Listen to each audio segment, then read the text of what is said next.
Welcome to the Lifestyle Report with Adam. Well, Thanksgiving is coming faster than Elon Musk on a revenge porn site. But if there's one thing 2020 has taught us, it's not to count our chickens before they're stuffed into a duck and then a turkey. Polls show that most Americans believe the country has been made great again, although that is primarily because Will and Grace is once again off the air. Most of us only use the word thanks these days sarcastically, as in, thanks Obama, thanks but no thanks, and thank you sir, may I have another. So we at the Lifestyle Report are here to give you an early preview of some things you can be thankful for this year. First, no matter if your politics are liberal, conservative, or sane, everyone can be thankful that the annual White House pardoning of the turkeys has been canceled, as Trump has already reached his limit of turkeys he can pardon in 1 year.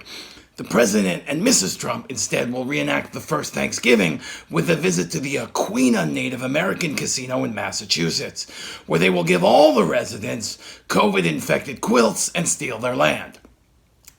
Next, the Macy's Thanksgiving Day Parade will indeed be live this year, despite rumors to the contrary. Macy's announced several new floats inspired by this year's biggest stories, including Mulan, Roblox, and Ruth Bader Ginsburg. The retailer laughed off calls for cancellation, saying the parade and the pandemic can easily coexist, since they are both fueled by a lot of hot air. Now, anyone in favor of social justice, inclusivity, or meaningless gestures can be thankful that 2020 has brought diversity requirements to several televised award shows, and now a favorite Thanksgiving competition, the Westminster Dog Show, is following suit.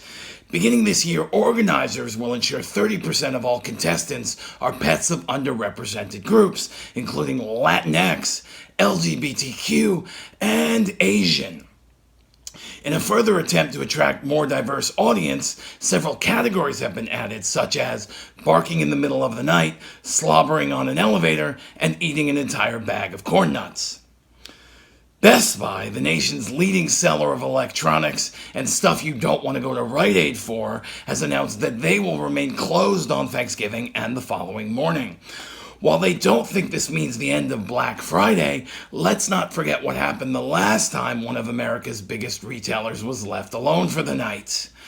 Several other big box stores, including Lane Bryant, are counting on internet sales to compensate for revenue lost due to COVID restrictions.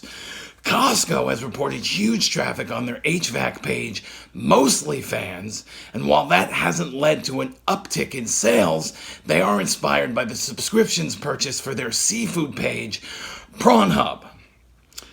And finally, we can all give thanks that football goes on this year. It's hard to imagine a day dedicated to the American way of life without cheating, gaslighting, scapegoating, sexual harassment, domestic violence, long-term brain damage, excessive commercialism, and just being a general asshole to your fans. Well, that's all for us here at the Lifestyle Report with Adam. Tune in next week for a closer look at what's been styling your life.